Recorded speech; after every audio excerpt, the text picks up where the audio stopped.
الحمد لله الذي نحمده ونستعينه ونستغفره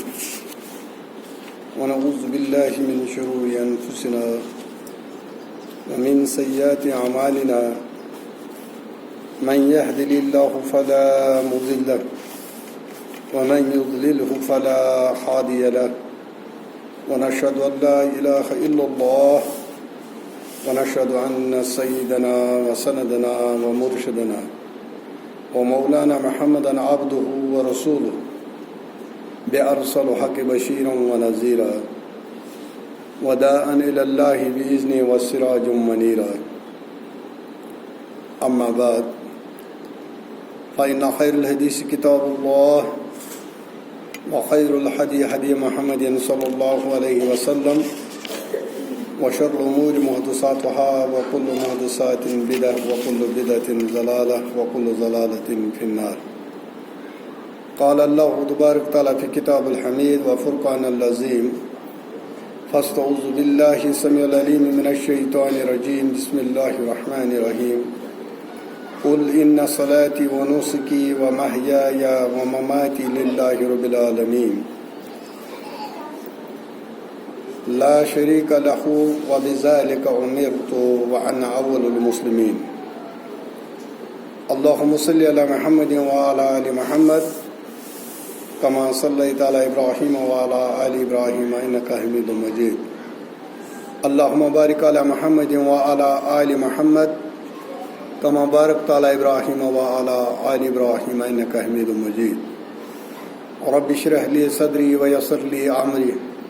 واحلل عقدة من لساني يفقهوا قولي رب زدنا علما سبحانك لا علم لنا إلا ما علمتنا إنك أنت العليم الحكيم. آمین یا رب العالمین. حمد و ثنا، تعریف، تسبیحات و تحمیدات مالک کل خالق کائنات وحدہ لا شریک رب کے لیے جس کا کوئی شریک نہیں. درود و سلام، درود و عظمت، درود و رحمت ہوں کائنات کے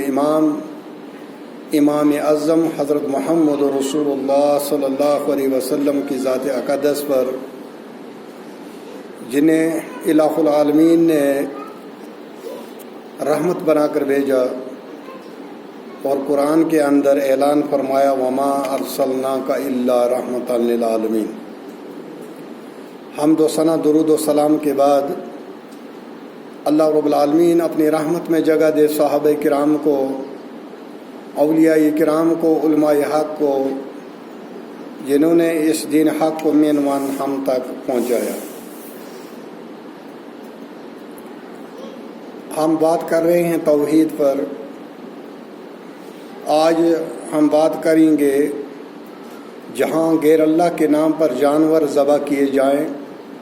وہاں پہ اللہ کے نام پر بھی ذبح کرنا جائز نہیں. جہاں پر غیر اللہ کے لیے کوئی نیاز و نظر دی جاتی ہو وہاں پہ اللہ کے لیے ذبح کرنا، نیاز و نظر کرنا بھی جائز نہیں ہے. صاحب کتاب شیخ الاسلام نے اس کے اندر پہلے سورہ توبہ کی آیت مبارکہ 108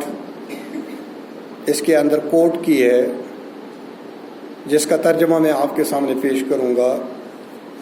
نبی کریم صلی اللہ علیہ وسلم سے اللہ رب العالمین نے ایک عہد لیا اور ایک ایسا حکم دیا جو عوام کی نظر میں وہ کچھ اور ہی اس کو سمجھتے تھے، لیکن صاحب وحی حضرت محمد رسول اللہ صلی اللہ علیہ وسلم کو وحی کے ذریعے بتایا گیا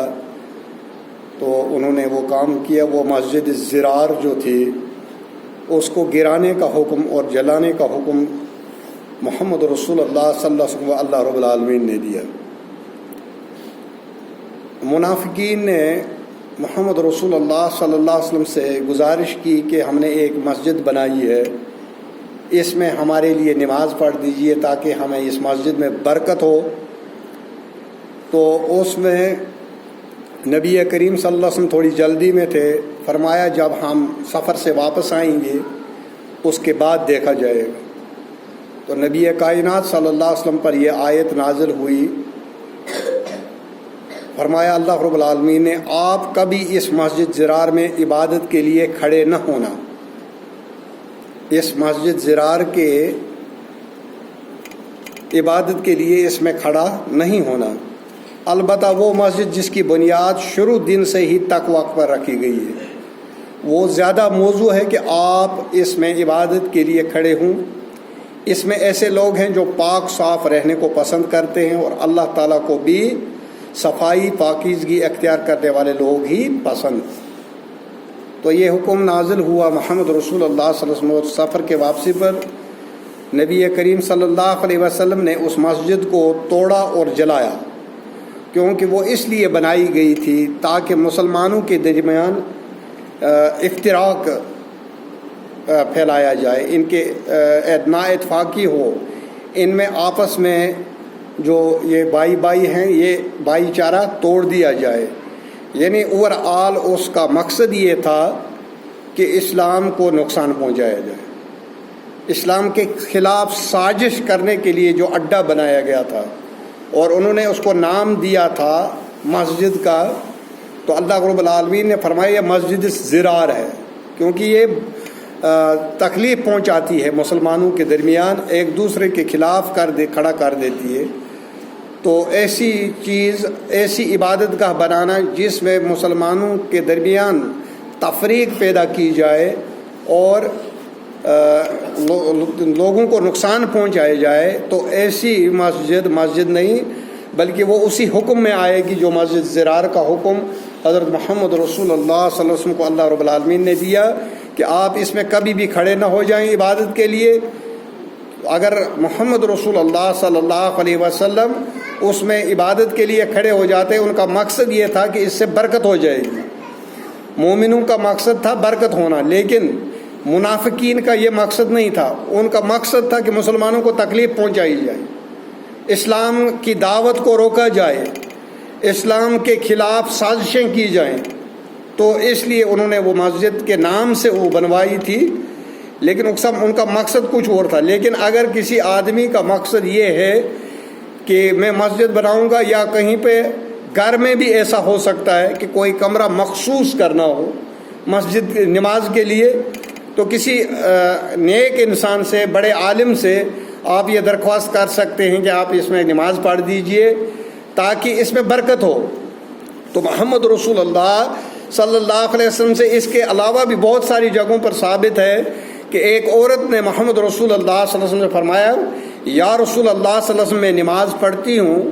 آپ میرے لیے ایک کمرے میں نماز پڑھ دیجئے، جہاں پر آپ نماز پڑھیں گے تو میں متبرک اس جگہ کو جانوں گی، میں اپنی نمازیں وہیں پہ ادا کیا کروں گی۔ تو نبی کریم صلی اللہ علیہ وسلم آئے اور فرمایا کہ آپ کہاں پر نماز پڑھنا پسند کرتی ہو؟ تو اس خاتون نے دکھایا، اور محمد رسول اللہ صلی اللہ علیہ وسلم نے وہاں پر نماز پڑھی، تو وہ عورت خاتون جو ہے وہیں پہ نماز پڑھتی تھی۔ تو برکت کے لیے ایک عالم کو، ایک بزرگ کو، ایک نیک آدمی کو آپ یہ درخواست کر سکتے ہیں، اس کی اجازت ہے۔ لیکن یہاں پر کچھ اور مسئلہ تھا۔ ان کا مسئلہ یہ نہیں تھا کہ اس سے برکت ہو جائے گی، ان کا مقصد یہ تھا کہ ہمارا جو سازش کا اڈا جو ہے، اس کو محمد رسول اللہ صلی اللہ علیہ وسلم کی نماز پڑھنے سے تھوڑی اہمیت بڑھ جائے گی، اور لوگ یہاں پر آئیں گے، ہم ان کو اسلام کے خلاف، نبی کے خلاف، قرآن کے خلاف ان کو اکسائیں گے، اور ہم اسلام کو نقصان پہنچائیں گے۔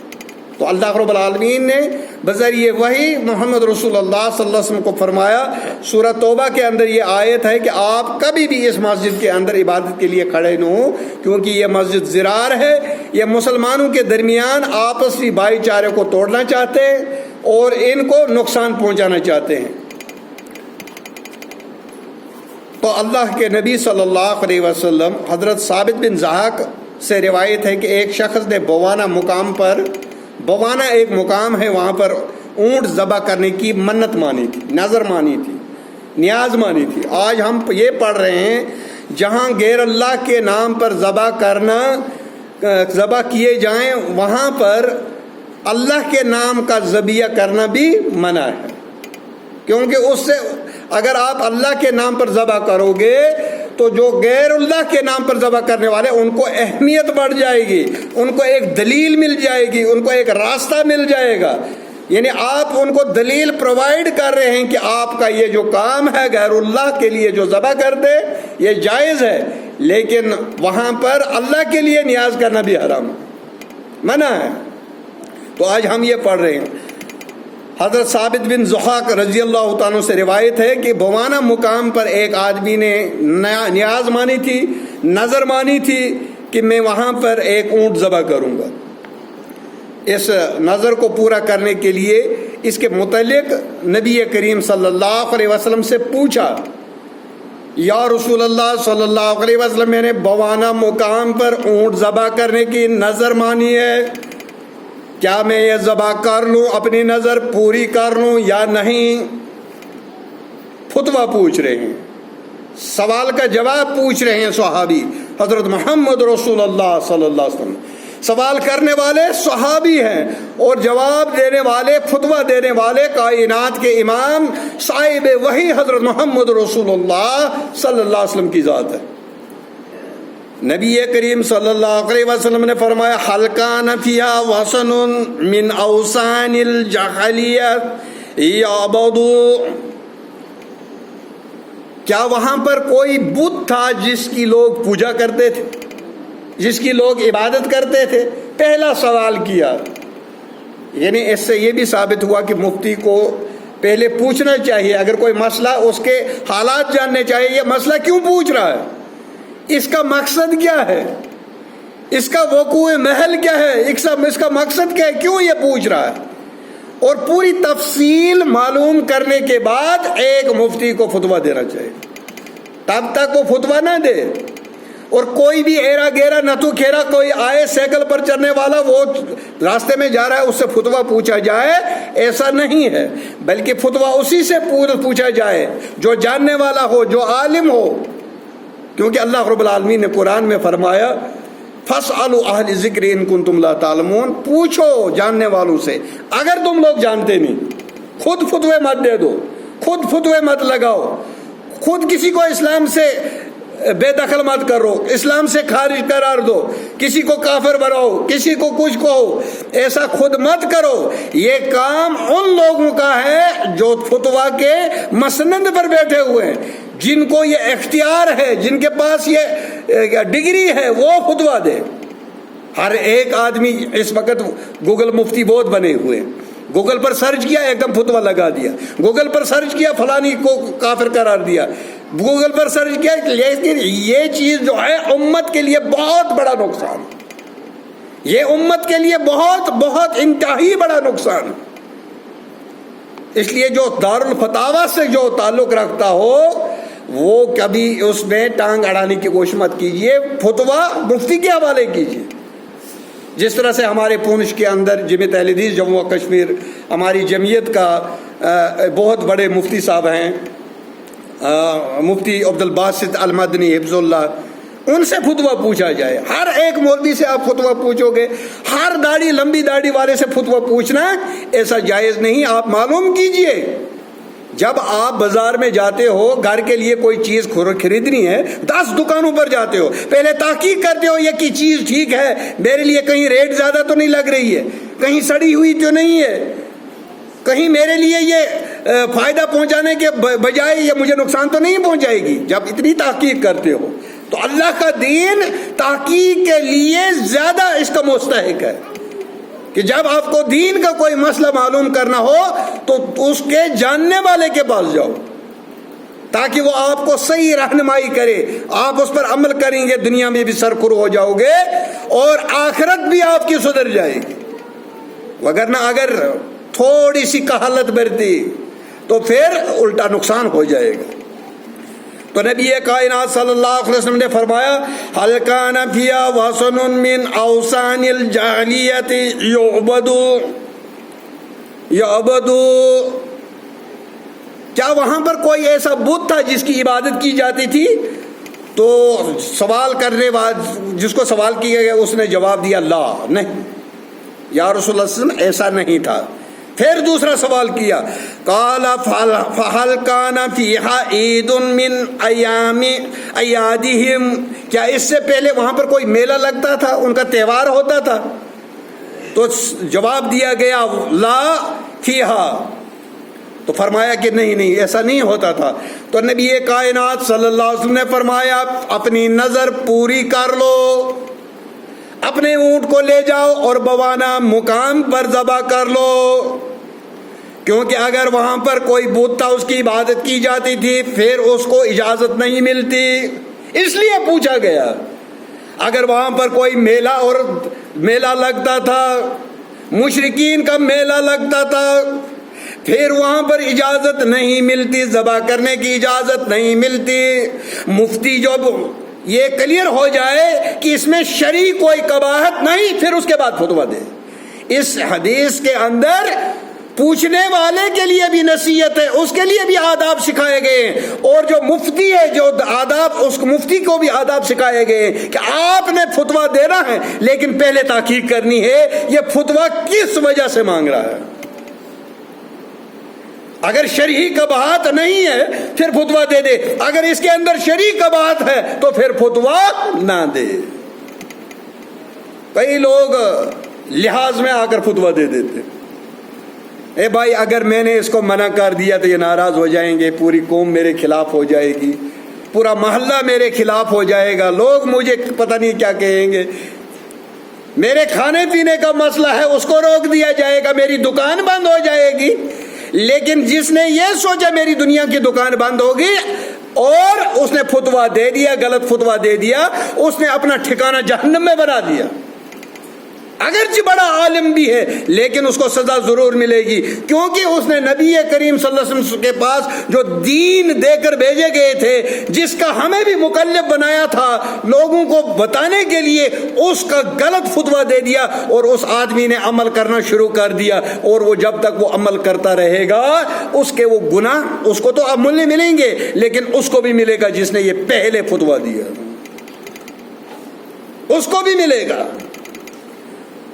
تو نبی کریم صلی اللہ علیہ وسلم نے فرمایا جاؤ اپنی نظر پوری کر لو، اپنی نظر پوری کر لو، کیونکہ اللہ کی فرما برداری کی نظر پورا کرنے کے لیے اللہ کا سب سے زیادہ حق ہے کہ اس کی نظر پوری کی جائے۔ اور نظر وہ دینی چاہیے جو انسان کی وسعت میں ہو، جس کی وہ طاقت رکھتا ہو۔ ابھی ایک انسان یہ نظر مان لے کہ میں کعبہ کے اندر گھس کر 10 دن کا طواف کروں، یہ کروں گا، اعتکاف کروں، یہ ایک ایسی نظر ہے جو اس کے اختیار میں نہیں۔ کوئی آدمی یہ نظر مان لے کہ میں چاند پر جا کر وہاں پر عبادت کروں گا، یہ اس کے اختیار میں نہیں ہے، ایسی نظر نہیں ماننی چاہیے۔ پتہ یہ چلا نظر وہ پوری کرنی چاہیے جس میں کوئی شرعی قباحت نہ ہو، ایک چیز۔ دوسری چیز جو اس کے اختیار میں ہو وہ نظر پوری کرنی چاہیے، جو اس کے اختیار میں نہیں ہے اس کو بھی چھوڑ دیا جائے۔ اور چوتھی چیز یہ پتہ چلی اگر وہ نظر اللہ کی نافرمانی کے متعلق ہو تو پھر اس نظر کو چھوڑ دینا افضل ہے، اس کو نہیں کرنا چاہیے۔ کوئی آدمی یہ نظر مان لے کہ میں فلانی ٹھیک ہو جائے، اس کو شفا مل جائے تو میں فلانی کی قبر پر جا کر سجدہ کروں گا، یہ وہ نظر ہے جو اللہ کی شریعت کے خلاف ہے، جو توحید کے خلاف ہے، جو نبی کریم صلی اللہ علیہ وسلم کی جو تعلیمات ہیں ان کے خلاف ہے۔ ایسی نظر کو پورا کرنا جائز نہیں، اور ایسی نظر کو پورا کرنا بھی جائز نہیں جو اس کے اختیار میں نہ ہو۔ نظر ایسی مانی جائے جو اس کے اختیار میں ہو، اور اسی نظر کو پورا کیا جائے جو شریعت کے حدود میں ہو۔ اگر شریعت سے ٹکراتی ہو تو پھر ایسی نظر کو، کیونکہ اگر بوانا مقام پر ان دو چیزوں میں سے جو نبی کائنات صلی اللہ علیہ وسلم نے اس صحابی سے حضرت ثابت بن ضحاک رضی اللہ تعالیٰ عنہ سے پوچھا کہ کیا وہاں پر کوئی ایسا بت تھا جس کی عبادت کی جاتی تھی، اس نے کہا نہیں، اگر بت ہوتا تو پھر نظر پوری کرنے کی اجازت محمد رسول اللہ صلی اللہ علیہ وسلم نہیں دیتے، اس لیے پوچھا تھا۔ اور اگر وہاں پر کوئی میلہ لگتا تھا اس کے بعد بھی محمد رسول اللہ صلی اللہ علیہ وسلم اس کو اجازت نہیں دیتے تھے۔ کیونکہ یہ شریک قباحت ہے. جہاں پر شرک کیا جائے وہاں پر اللہ کی فرمان برداری کے لیے نیاز و نظر کرنا وہ بھی نہیں جائز نہیں، کیونکہ اس سے ان کو دلیل مل جائے گی، اس سے ان کو سپورٹ مل جائے گی جو ایسا کرتے ہیں، جو اللہ کی نافرمانی کرتے ہیں. کیونکہ اللہ اور رسول صلی اللہ علیہ وسلم کی اطاعت جو ہے وہ واجب ہے، اور بندوں کی اطاعت یہ جو ہے یہ اللہ اور اللہ کے رسول صلی اللہ علیہ وسلم کی اطاعت کے تابع ہے. عالم کی اطاعت کرنی ہے، لیکن کہاں تک؟ اس کی کوئی حد ہے. اس کی حد یہ ہے جب تک عالم کتاب اور سنت کے مطابق آپ کو بات بتا رہا ہے تب تک اس پر عمل کرنا جائز ہے. جب وہ کتاب و سنت کے خلاف کوئی مسئلہ بول رہا ہے تو اس وقت عالم کی اطاعت کرنی جائز نہیں بلکہ حرام ہے. اس حدیث کے اندر سوال پوچھنے والے اس کے بھی آداب ہیں اور مفتی کے بھی آداب ہیں کہ آپ نے فتویٰ دینا ہے، آپ نے کیسے اس کی تحقیق کرنی. تو یہ دونوں چیزیں جب کلیئر ہوگی، محمد رسول اللہ صلی اللہ علیہ وسلم نے پوچھ لیا وہاں پر کوئی بت تو نہیں تھا جس کی عبادت کی جاتی؟ بولا نہیں یا رسول اللہ علیہ وسلم، بت نہیں تھا. کیا وہاں پر کوئی میلہ لگتا تھا، تہوار منایا جاتا؟ فرمایا نہیں، ایسا نہیں ہوتا تھا. تو نبی کریم صلی اللہ علیہ وسلم نے فرمایا جاؤ اپنی نظر پوری کر لو، کیونکہ اللہ کی نظر پورے کرنے کا اللہ کو زیادہ حق ہے بنسبت اس کے کہ آپ غیر اللہ کے لیے وہاں پر نظر پوری کریں. کیونکہ غیر اللہ کی نظر جو ہے حرام ہے، اور اللہ کی نظر پورے کرنا یہ عبادت ہے، یہ دین ہے، یہ حق ہے، اور یہی انسان کو جنت میں لے جائے گی. لیکن اگر غیر اللہ کے لیے ذبح کر دیا تو پھر وہ انسان کو جہنم میں پہنچ جائے گی. اور اس حدیث کے اندر جو ہے قریباً 11 مسائل، جو فقہی مسائل جو نکلتے ہیں، 11 چیزیں ہمیں معلوم ہوئی. پہلی چیز، آیت مبارکہ کی تفسیر جو ہم نے بیان کی کہ یا رسول اللہ صلی اللہ علیہ وسلم آپ اس مسجد کے بیچ کھڑا نہ ہوئیے، اس میں عبادت نہ کیجیے، کیونکہ یہ مسجد زرار ہے، یہ مسلمانوں کے درمیان تفریق پیدا کرنے کے لیے، ان نے فتنے کے لیے کھڑا کی گئی ہے، یہ سازش کے لیے یہ مسجد بنائی گئی ہے. یا رسول اللہ صلی اللہ علیہ وسلم اس کو میں پڑھنے کی بات، ایک ہو گیا آپ اس میں نماز نہ پڑھیے، یہ ایک حکم ہے. دوسرا حکم ہے اس کو توڑ کر جلا دیجئے. تو محمد رسول اللہ صلی اللہ علیہ وسلم نے اس کو توڑا اور جلا دیا، کیونکہ اگر محمد رسول اللہ صلی اللہ علیہ وسلم اس میں نماز پڑھ لیتے ان کو اہمیت مل جاتی، اور اس میں زیادہ لوگ آنا شروع ہو جاتے، کیونکہ اس میں نماز پڑھنے والے محمد رسول اللہ صلی اللہ علیہ وسلم، اور وہاں پر وہ فتنے کا شکار ہوتے. اللہ رب العالمین نے جہاں پر انسان کو گمراہ ہونے کا خطرہ تھا